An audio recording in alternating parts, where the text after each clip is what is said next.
자, 여러분 안녕하세요. 박교섭입니다. 9월 21일부터 여러분 얼굴을 다시 볼 수 있어서 선생님 너무 행복했어요. 그런데 일주일 동안 25일까지 열심히 공부했고 다시 또 이제 온라인 수업이 시작되었죠. 9월 28일 여러분이 공부해야 할 분량입니다. 9월 28일은요 월요일이지만 목요일 수업이 되겠습니다. 그래서 2학년 5반 학생들이 이 강의를 꼭 들어야 합니다. 자, 등교 수업 동안에 장자에 대해서 선생님이 설명을 좀 했지만 내용이 길기 때문에 부득이 온라인 수업 주간에도 계속 이어지겠습니다. 장자라는 책에 대해서 먼저 소개를 해보겠습니다. 수업 시간에 선생님이 장자에 대해서 여러 얘기를 했지만 그 책에 대한 얘기는 이제 자세한 언급을 하지 않았는데요. 자, 여기 보겠습니다. 인터넷에 이제 조회를 해보니까 장자의 그 초상이 이제 이렇게 나와 있는데요. 누가 그랬는지는 잘 모르겠습니다만 장자 이렇게 되어 있죠. 어때요? 굉장히 무념무상에 빠져있는 얼굴 표정이죠. 장자는 이제 굉장히 오래전 사람이에요. 기원전 369년. 예수께서 태어나기 한 400년 전이죠. 그 다음부터 289년까지 살았습니다. 굉장히 꽤 오래 살았다고 보여지네요. 자, 30년, 한 5, 60년 살았나요? 장자는 춘추 전국시대에 송나라에서 태어났어요. 송나라. 원래 이름은 장주였습니다.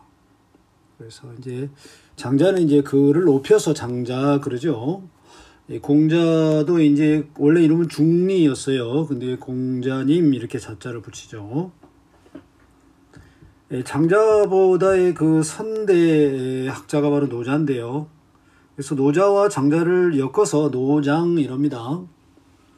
그래서 이제 그 도가 사상의 가장 핵심적인 도인물이죠. 그 노자의 사상을 장자가 많이 이어받은 것은 사실입니다. 하지만 노자와 장자는 그 색깔이 완전히 달라요. 그래서 노자는요, 좀 약간 그 정치적인 처세술 이런 쪽에서 많이 인용이 되고 있어요. 그래서 노자가 좀 정치적인 지혜를 많이 강조하고 그 정치를 하는 목적이라고 해야 될까요? 그 다음에 정치가들이 가져야 할 사상 이런 것에 이렇게 훈계하고 가르치는 내용이 많다면 장자는 그거하고는 거리를 띄워가면서 철저하게 개인 내면의 철학에 집중합니다. 이 점이 이제 장자와 노자의 가장 큰 차이인데요. 실제로 장자를 읽어보면 노자에서 언급된 내용이 많이 중복이 됩니다. 그리고 노자의 사상을 이어받았던 것을 군데군데 알 수가 있어요.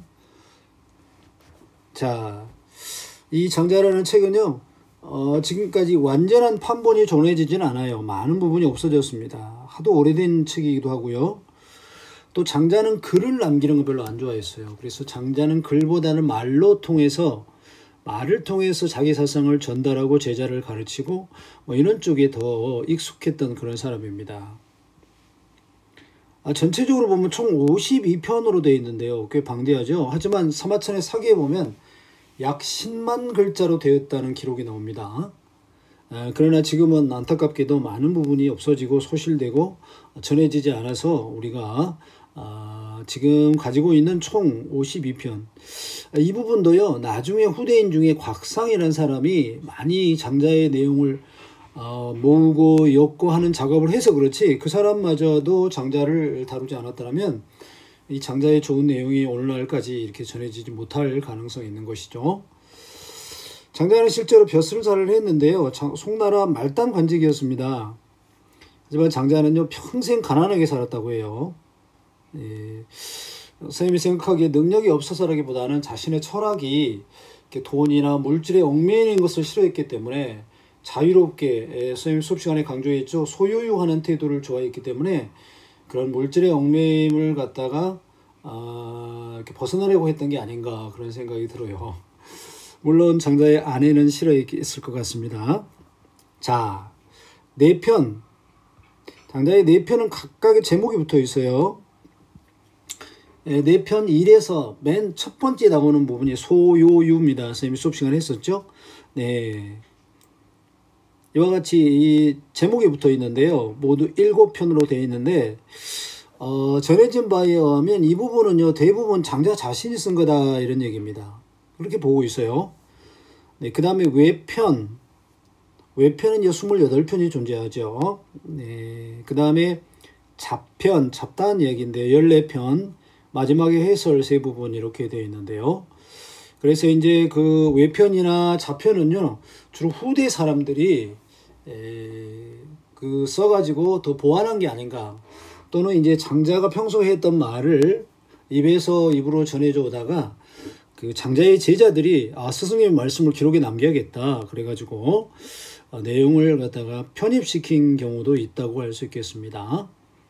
자, 그러시면 다음에는 이제 장자의 핵심 사상을 한번 공부를 해보겠습니다. 장자나 노자에서 가장 핵심 사상은 뭐니 해도 도입니다. 도. 예. 도란 한자 그대로 말하면 어떤 길이라 했죠. 길입니다. 길. 길은 우리가 다니는 길, 로드의 개념이기도 합니다. 로드, ROAD, 로드죠. 로드의 개념인데 사실은 이 길이라고 하는 게 선생님이 항상 늘 말하지만 길은 뭐가 존재한다? 목적지가 존재한다는 거예요. 우리가 길을 간다는 것은 어디에 도달하기 위해서 그러는 것이죠. 이 도달하는 건 자기가 바라는 이상, 어떤 꿈 이런 건데요. 자기가 바라고 자기가 꿈꾸는 어떤 목적지, 어떤 이상을 완성하는 것이 곧 도인데요. 이 도라고 하는 것이 말이죠. 굉장히 그 개념이 넓어요. 그래서 삶의 길도 도고요. 어떤 생존의 방편도 도고요. 그래서 도를 한마디로 정의하기는 굉장히 어렵다. 그래서 노자의 첫 마디에 뭐라고 나오냐면요. 도라고 말할 수 있는 것은 이미 도가 아니다. 이렇게 말했어요. 다시 말해서 도라고 하는 것은 말로 표현하기 어려운 어마어마하게 큰 개념이고 굉장히 복잡하고 정교한 개념이기 때문에 인간의 인지로 불가지 불가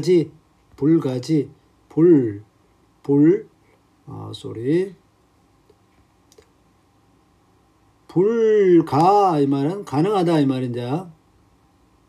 네, 아는 것이 가능하지 않다. 네, 따라서 알지도 못하는데 말로 표현할 수조차 없다. 하지만 인간의 그 어떤 그 정신적인 능력으로 말로 표현하거나 어떤 보여줄 수는 없는 거지만 체험할 수는 있다 그랬어요. 도의 경지를 체험할 수는 있다 그랬습니다. 근데 도의 경지를 체험하면 굉장히 황홀하다고 표현했어요. 네, 그래서 우리 그렇죠. 도가 텄다 이런 말 하잖아요. 네, 그래서 도라는 개념이 장자의 핵심 사상인데 이 도의 개념은요, 이 무의 개념하고 약간 비슷합니다. 네, 무의 개념하고 비슷하고요. 불교에서 말하는 공의 개념하고도 비슷합니다. 네. 자, 그래서 장자는요, 모든 존재의 바탕이자 모든 움직임의 이 변화의 근원을 도라 그럽니다. 그러니까 얼마나 이게 복잡하고 정교하고 얼마나 이 다양하게 얽혀 있나요. 따라서 한마디로 정의할 수는 이제 없는 것이죠. 그래서 이 도를 이해하기 위해서 기본적인 사고방식은 모든 사물이나 어떤 개념이라는 것은 독립적으로 절대로 존재하는 개념이 아니다. 독립적으로 존재할 수 없다. 세상의 모든 것은 서로 긴밀하게 상호 의존적이고 연관되어 있다. 네, 결과적으로 이 의존적인 것을 연결한 것을 찾고 거슬러 파고 들어가 보면 궁극적으로는 도와 만나게 된다고 그랬습니다. 그런데 인간이 좀 유한하죠? 네, 유한합니다. 선생님이 수업 시간에 하루살이 얘기했는데 하루밖에 살지 못하는 인간이 하루살이가 어떻게 1년을 이해할 수 있겠어요? 마찬가지입니다. 이 우주의 무한한 시간대에서 우리가 한 100년 산다. 이거는 굉장히 짧은 시간 찰나의 개념이라고 그랬죠. 그런데 어떻게 이 우주의 모든 변화를 이해할 수 있겠습니까? 이해할 수 없는 것이 당연하고 이해할 수 없으므로 말로 표현할 수 없는 것입니다. 따라서 우리가 속단해서 함부로 이건 뭐다 옳다 그르다 시비라고 그러죠. 시비를 가린다든가, 선하다든가 악하다든가, 또는 아름답고 또는 추하다든가, 높다, 뭐 낮다, 뭐 크다 작다, 길다 짧다, 이런 것들은 굉장히 우리가 보면 짧은 지식이라는 겁니다. 짧은 지식. 선생님 수업 시간에 강조했었죠. 다시 말해서 여기에 보입니다. 선악이라든지 미추라든지 고저, 장단, 대소, 이것들은 모두 서양에서 말하는 이분법 판단이죠. 이분법적 판단. 이거 아니면 저것, 이분법적 판단인데, 이것들은 대단히 편협한 판단인 것입니다. 어떤 사물의 존재의 모든 면을 다 보지를 못해요. 그죠? 그리고 이 모든 것이 다 궁극적으로 연결돼서 하나라는 사실을 이해를 못합니다. 따라서 이 장자의 도의 개념을 이해하려면, 존재를 판단하는, 우리가 어떤 존재를 위해 빨간 글씨요, 존재를 판단하는 객관적이고 보편적인 어떤 기준이 있다, 이렇게 생각하면 이해를 못합니다. 없습니다. 그럼 우리가 지금 말하고 있는 모든 것은 각자의 입장에서 나온 그런 상대적인 판단일 뿐입니다. 상대적인 판단일 뿐이에요. 따라서 대단히 지엽적이고 편협하고 단편적이며 또 한쪽에 치우친 그런 개념일 수밖에 없는 것이죠. 따라서 장자의 도의 개념을 이해하면요, 굉장히 인간이 좀 작아 보이는 느낌이 있지만 그만큼 인간이 겸손해지게 되는 것입니다. 그리고 속단을 하지 않게 되고요, 함부로 행동하지 않게 되는 것입니다. 그 밑에 이제 선생님이 설명을 다시 해놨는데요, 독선에 빠지지 않게 됩니다. 독선에 빠지지 않아요. 독선에 빠지지 않고 모든 면을 두루 보기 위해서는 시비를 따지지 않습니다. 그래서 완벽한 지식이라는 거, 완벽하게 선하고 악하다는 게 알 수도 없는데 어떻게 시비를 따진다고 하는 것은 곤란하죠. 그거는 사실은 그 자체가 사실은 무지인 것이죠. 무지. 그렇죠? 그래서 인간은요, 옳고 그르다 또는 선하다, 악하다, 이런 것을 딱 분별해서 알고자 해요. 그리고 안다고 착각해요. 그것들을 갖다가 분별지라 그럽니다. 분별해서 아는 것들요. 이것들을 초월하지 않으면 도의 개념에 도달할 수가 없습니다. 초월해야 합니다. 그러려면요, 고요한 마음 속에서 머무르는 상태가 필요해요. 그걸 좌망이라 합니다. 좌망. 장자의 얘기입니다. 그 다음에 항상 마음을 비워야 됩니다. 마음을 비운다는 게 사실 어려운 건데요. 지금 내가 알고 있는 것이 무조건 옳다, 이건 비우는 게 아니죠. 편견이고 아집이죠. 지금 내가 생각하고 있는 것이 옳을 수도 있지만 옳지 않을 수도 있다. 자, 상대의 말이 기분 나쁘지만 그것이 어쩌면 더 옳을 수도 있다라고 받아들이는 것은 마음을 비우지 않은 사람이면 그러한 정신 상태를 경험할 수가 없게 되는 겁니다. 그래서 이 장자라는 게 철저하게 개인의 내면의 그런 그 정신 상태, 그 다음에 어떤 마음가짐, 이런 것을 잘 설명해 주고 있고, 오늘날의 이 복잡하고 이 상당히 그 불행한 현대인의 마음을 갖다가 굉장히 어루만져 주는 그런 어떤 그 치료제, 뭐 그런 역할을 하고 있는 겁니다. 그래서 장자가 오늘날에는 세계인의 그 애독 도서가 되어 가지고, 하버드 대학교에서는 장자만을 특별히 연구하는 철학학과가 있을 정도라고 선생님이 소개를 했었죠. 이번에는요, 유교와 장자 사상의 차이에 대해서 좀 공부를 해야겠습니다. 유교는요, 철저하게 인간적입니다. 여기서 인이라는 개념이 있는데요, 인간적이에요. 자, 근데 인간이라는 존재가 하늘과 땅의 그 양쪽 특성을 다 갖고 있는 이 중간자적 존재다, 이렇게 정의를 해요. 그래서 인간은 하늘은 굉장히, 우리 동양에서는 하늘을 최고의 높고 최고 순수한 존재로 봤습니다. 여기 지고지순이라는 말 보이죠? 지극히 높고 순수한 존재인 것입니다. 따라서 하늘은 절대선이죠. 절대선할 수밖에 없는 것이죠. 절대선인 것입니다.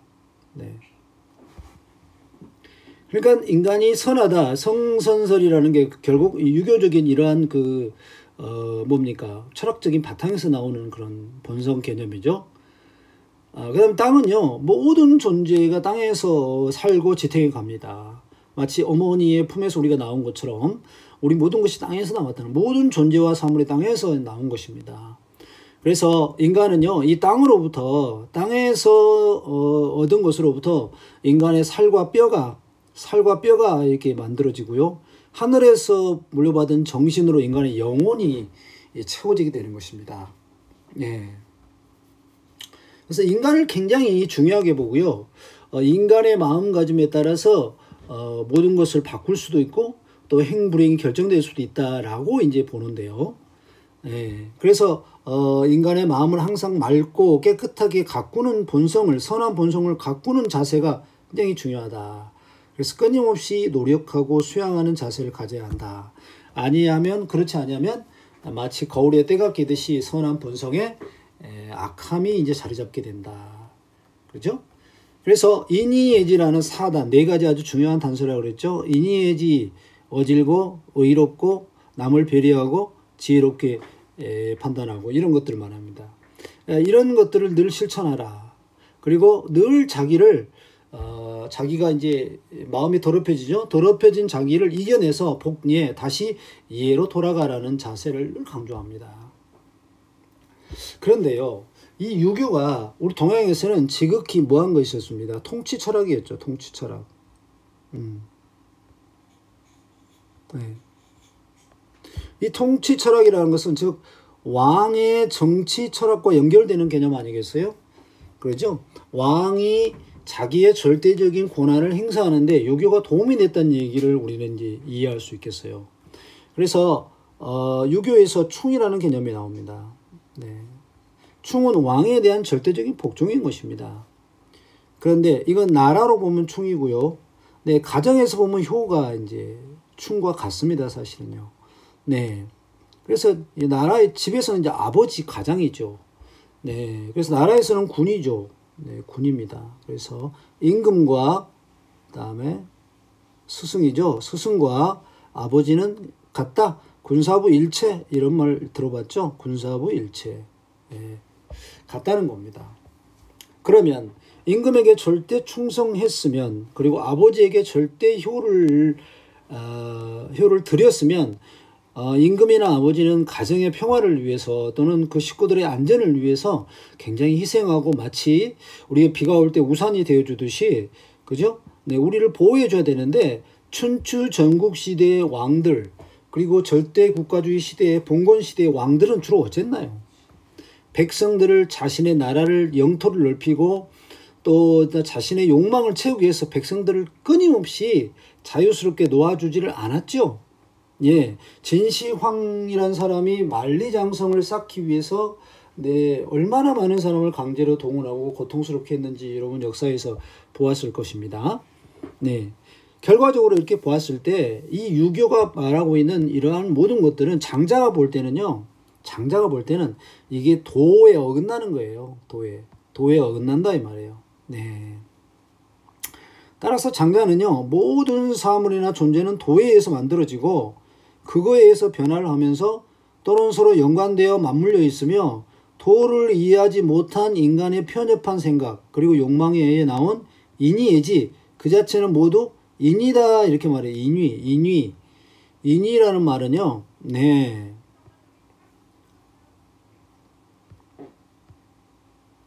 인이라는 말은요, 네, 자연스럽지 않다는 겁니다. 네. 말로는 그죠, 만백성을 위해서 내가 너희들을 보호한다고 말하지만 사실은 많은 왕들은 백성들을 전쟁터로 내몰았죠. 예. 그래서 장자는요, 왕들보다 도둑놈이라 합니다. 예, 백성을 기만하여 나라를 훔친 사람이라고 이렇게 표현을 해요. 또는 왕을 보호자 하는 대신들의 지식인 식자층들도 역시 도둑의 무리인 것입니다. 예. 이렇게 보면 인이라는 개념이 꽤 설득력이 있습니다. 예. 실제로 이제 어떤 유교 왕들에 의한 폐단을 살펴보면은요, 예, 장자가 이런 말을 할 법해요. 예. 그래서 따라서 인위적인 것은 자연스럽지 않았습니다. 네, 자연스럽지 않죠. 인의는 자연스러움을 방해합니다. 그리고 참된 삶에 이르지 못하며 자연하고 인간의 평화로운 공존을 해쳐요. 네. 그러니까 장자는요. 장자는 하늘이나 그죠? 네. 사람이나 네. 또는 저기에 돌이나 네. 아니면 무슨 바람이나 네. 네. 아니면 저 땅에 있는 기어다니는 지렁이나 네. 모두 같다 이렇게 봅니다. 같다. 뭐 어떤 점에서 같나? 이 도라고 하는 우주 만물이 생성되고 변하는 그 원리 속에 한 고리, 생태계의 한 위치, 이 면에 대해서는 같다 이겁니다. 같다. 네. 그런데 자연계의 이 거대한 하나의 존재에 불과한 이 사람이 만물의 주인인 것처럼 행동하고 재단하고 요즘에는 환경 같은 걸 지멋대로 막 파괴하고 하는 것들이 과연 자연스러우냐? 과연 행복을 증진하는 데 도움이 되었느냐? 아니다. 이렇게 보는 것이죠. 선생님이 수업 시간에 말했던 우리가 말하는 자본주의 이 경제에 먹고 사는 이러한 시스템, 이거 굉장히 사실 문제점 많습니다. 물론 좋은 점도 많습니다만, 네, 문제점 많다고 선생님이 이제 얘기를 했었죠. 그래서 오늘날의 현대에 와서는 이러한 장자의 철학이 상당히 좀 더 일찍이 우리 사회에 좀 퍼졌더라면 얼마나 좋았을 거라는 아쉬움이 남기도 하죠. 하지만 유교의 입장에서 보면 장자의 철학이 세상에 퍼지면 자기들의 즉 지배층들의 어떤 욕망을 채우는 데 걸림돌이 되겠죠. 따라서 유교는 장자를 철저히 배척했던 것이죠. 네, 그래서 이제 장자를 읽어보면요, 공자와 공자의 제자 안에 이런 얘기를 많이 이용해가지고 공자를 조롱하고 비판하는 내용이 되게 많이 나옵니다. 예, 바로 그러한 영향이 아닌가 싶기도 해요. 자, 이제 이상으로 이제 장자에 대한 책 소개는 간단히 마치고요. 그러면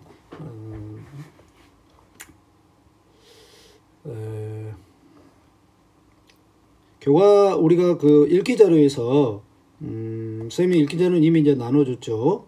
라는 곳에서 장자의 그 우화들, 장자는 그 수백 가지 우화로 되어 있다고 했습니다. 네, 우화의 한 편을 보면서 몇 편 보면서 장자를 더 깊게 이해해 보기로 하겠습니다. 자, 소요유. 소요라고 하면 산책한다라는 개념이라고 했죠. 네, 이게 너무 크네요. 산책하는 개념인데요. 유는 논인다 그 말입니다. 네, 그래서 인생을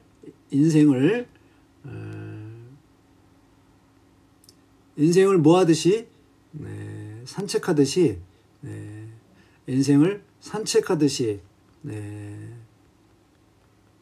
논이러라 이런 뜻이에요. 논이러라.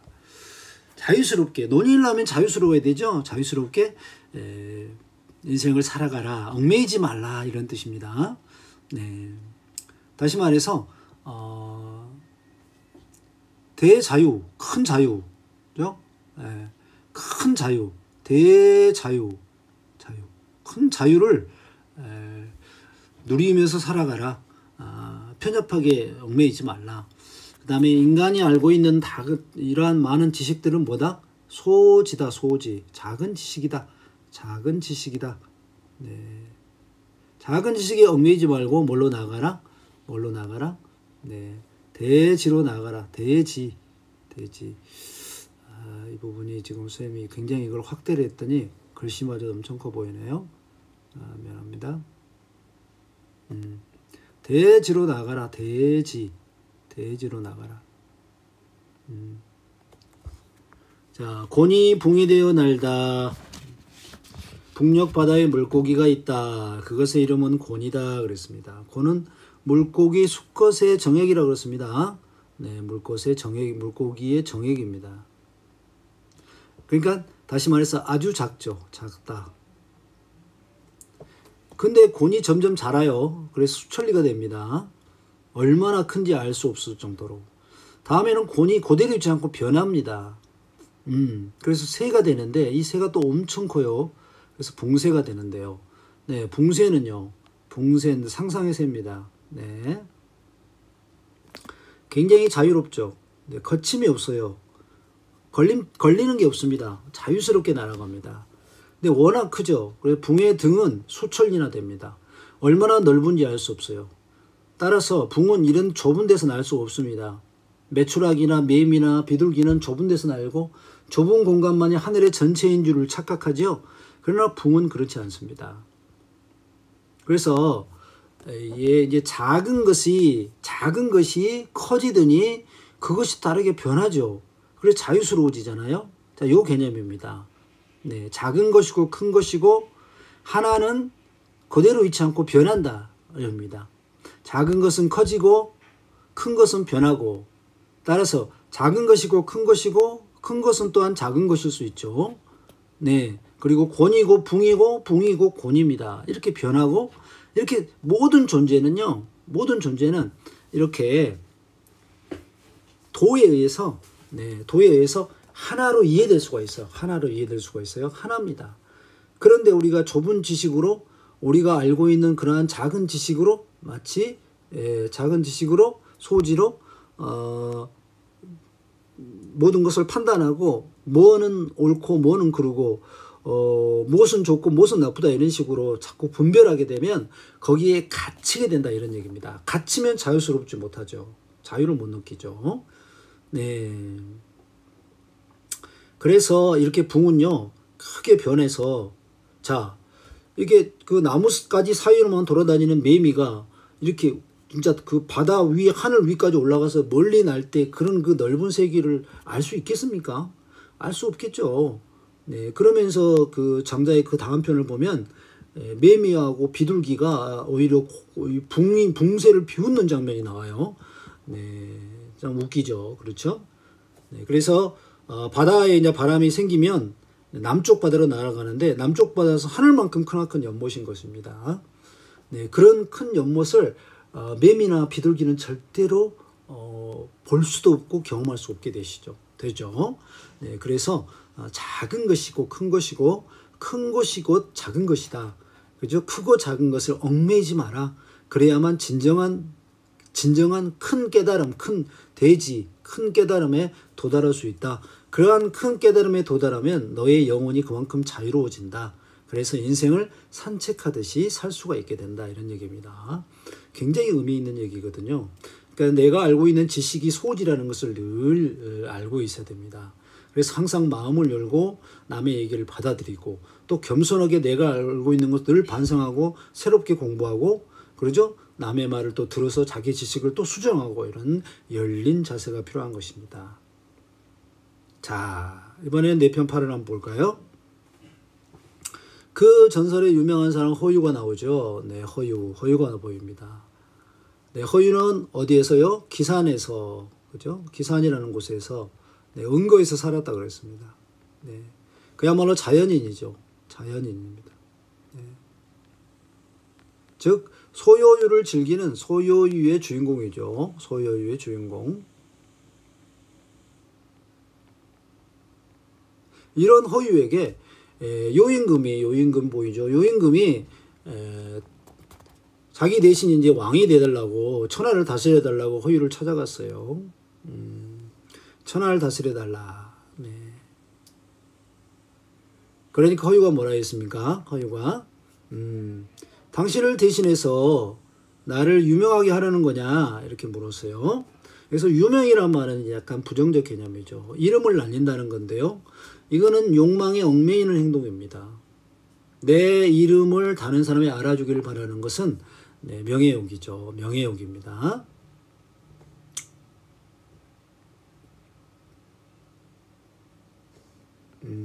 자, 이건 명예욕이다 그랬어요. 이러한 욕망에 얽매이게 되면 네, 당연히 자유스럽지 못하죠.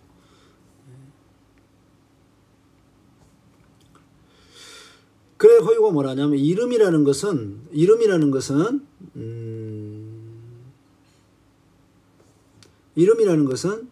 네, 이름은 주인을 찾아온 손님이라는 은유적인 표현을 써요. 네. 그러니까 여기에 이름이 있으면 얘는 손님인 거입니다. 그 자신이 있죠. 자신. 이 사람이 주인인 것이죠. 그래서 자신의 그 의도대로 자신이 주체가 돼서 주인이 돼서 살고 싶은 사람에게 손님처럼 이름을 빛내는 일을 하라는 얘기냐? 그러면서 나는 이렇게 소유의 주인공으로 행복하게 살고 있는데 그러한 이름에 얽매여서 살다 보면 내 자유를 그럼 빼앗겨도 좋다는 말이냐? 벌써 반대의 느낌이 보이죠? 그러면서 반대의 근거를 이렇게 됩니다. 뱁새가 그죠? 둥지가 필요하죠. 그럼 나뭇가지 하나면 충분해요. 때로는 두더지가 갈증이 나죠. 그러면 이제 물을 마신다 이죠. 그러면 작은 배를 채우면 충분합니다. 물 한 모금 충분해요. 근데 강물이 필요할까요? 그죠? 다시 말해서 나는요. 나 허유는 자연 속에서 그죠? 자연 속에서 아주 가진 것 없이 소박하게 살아도 충분한데 나한테 무슨 대골이 필요하냐 이런 얘기예요. 필요하지 않다. 그것은 나한테 곧 헛된 이름만 주는 것이다. 헛된 이름. 그리고 물질에 대한 소유욕. 이것에 얽매이게 한다. 다시 말해서 나를 자연스럽지 못하게 만든다. 그래서 당신이 지금 나한테 1000원을 주겠다고 하는데 그 1000원이라고 하는 것은 나한테는 소용없다. 이렇게 말하고 있어요. 어떻습니까? 물론 이건 좀 과장된 표현이긴 합니다. 하지만 이런 감정을 충분히 이해하면서 삶에서 그다지 욕심부리지 않고도 행복하게 사는 사람들 얼마든지 있을 수 있습니다. 선생님이 수업 시간에 그런 얘기 했었죠. 문재인 대통령이 나한테 와서 대통령 좀 해주세요. 그럼 저도 안 하고 싶다고 이런 얘기를 했는데 솔직한 마음이었습니다. 그렇게 여러분이 조금 어렵게 살더라도 마음만은 부유하게 살 수 있는 겁니다. 굶어 죽는다면 또 굶어 죽는 상황이라면 또 모르겠습니다만은 그렇지 않은 상황에서는요. 조금 고기 반찬 더 먹고 맛있는 뭐 케이크나 아이스크림 더 먹는다고 굳이 상추쌈이나 된장찌개 먹는 것보다 뭐 행복하다? 그건 아니라고 생각합니다. 이해되시죠?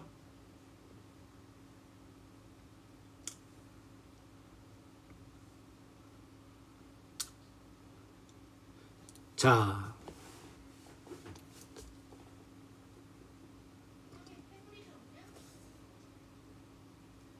네 편 하나 이제 더 보겠습니다. 네 편 10일인데요. 장자에 많이 나오는 인물이 해자인데요. 다른 말로 햇이라고도 하는데요. 장자의 친구였습니다. 근데 이 사람은 굉장히 논리를 좋아하는 논리학자였어요. 그래서 장자한테 따져요. 장자는 논리로 설명이 안 되는 개념을 얘기하니까요. 햇이는 못마땅했겠죠. 그래서 장자를 혼내주려고 햇이가 이렇게 말합니다. 해자가 장자에게 말을 건다. 뭐라고 하죠? 나에게 큰 나무가 한 그루 있다 그랬습니다. 큰 나무 한 그루. 근데 이 가죽나무인데요. 줄기가 울퉁불퉁합니다. 줄기가. 울퉁불퉁하면 어때요? 먹줄이 뭐냐면요. 나무를 깎을 때 반듯하게 깎기 위해서 줄에다 먹물을 묻혀서 튕기는 겁니다. 그러면 그 나무에 까맣게 줄이 일직선으로 딱 그어져요. 그러면 그대로 깎으면 돼요. 반듯하게 깎을 때 먹줄을 치는 겁니다. 그러니까 나무 줄기가 울퉁불퉁하니까 먹줄을 쳐도 이게 잘 먹줄이 쳐지겠어요? 안 쳐지겠죠? 다시 말해서 이런 나무는 목수가 에이 이것도 나무냐? 이러면서 필요 없다고 생각하는 나무인 것입니다. 가지가 비비 꼬이고 굽어서 자로 잴 수가 없어요. 그러니까 쓸모없는 목재가 아닌 겁니다. 길에 서 있지만 목수가 쳐다보지도 않는다. 당연하죠. 그런데 그랬어요. 그런데 당신의 네 말도 되게 크기는 커 보인다. 하지만 별 쓸모가 없어 보인다. 그래서 네 말은 다 외면하는 거야. 라고 이제 조롱합니다. 그러니까 장자가 이렇게 말합니다. 이 제목이 참 멋있는데요. 선생은 너구리나 살쾡이를 본 적이 있나요? 그렇습니다. 몸을 낮추어 숨어서 닭이나 쥐를 노려보다 사방으로 이리 뛰고 저리 뛰다가 높고 낮은 데를 가리지 못해 덫에 걸려서 죽고 만다는 겁니다. 또는 그물에 걸려서 죽게 되지요. 미련하다는 것이죠. 네. 그런데 검정 물소는 크기가 하늘에 들어온 구름 같아 능히 큰 일을 할 수 있겠지만 물소 큰 일을 할 수 있습니다. 굉장히 크니까. 근데 쥐를 못 잡아요. 네.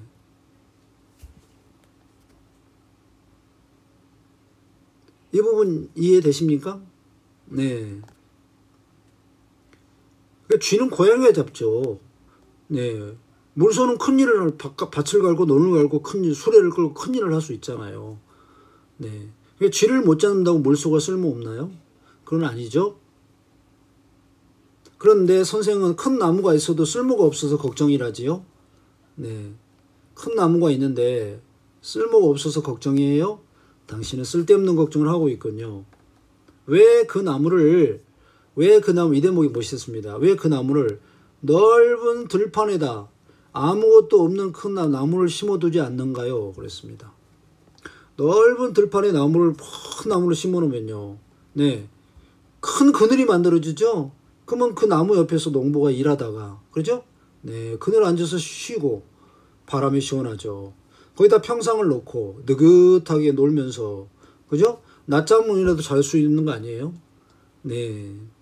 그 시골 마을에 가면은 큰 느티나무들 모이면 마을 사람 거기 다 모이죠? 네. 특히 여름에 더울 때면요. 온 마을 사람들이 다 그늘 밑에 앉아서 쉽니다.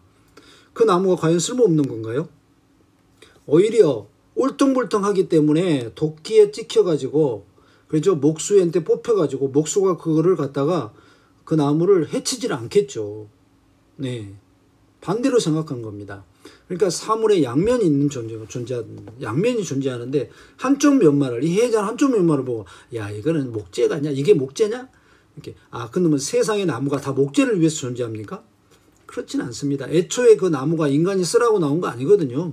네, 인간이 이제 갖다 쓰니까, 그러니까 인간이 갖다 쓰기 좋은 나무만 남은 거예요. 이런 편협한 생각이 바로 장자의 그런 무의를 해치는 인의인 것입니다. 인의. 인간의 시각에 좋으면 좋은 나무? 이건 잘못된 거죠. 반대로 장자는요, 그런 쓸만한 데가 없다고, 쓸만한 데가 없는 나무가 오히려 그죠? 오히려 더 본성에 가깝고 또 더 오래 산다는 거예요. 쓸만한 데가 없으니까 괴로워할 일이 하나도 없다는 거예요. 왜 쓸만한 데가 뭐 없나 이러면서 괴로워할 필요가 없다는 거예요. 인간의 시각으로 보니까 괴롭지, 자연의 시각으로 보라, 괴롭지 않다. 오히려 큰 나무를 갖다가 들판에다 심어 놓으면, 들판에는 이제 그늘이 없죠. 네, 농부들이 일하다가 그 밑에 쉬면 얼마나 좋아요. 또 보기도 얼마나 좋습니까? 또 그 나무는 또 어떻습니까? 울퉁불퉁하니까 목재로 갖다 쓰지도 못하니까 그 나무를 누가 갖다가 도끼로 찍거나 톱으로 베질 않겠죠? 그러니까 얼마나 오래 삽니까? 정말 그 멋진 내용입니다. 네. 어때요? 장자 여러분 꼭 읽어보고 싶은 생각이 들죠? 네, 다음 시간에는 이어서 장자의 그 나머지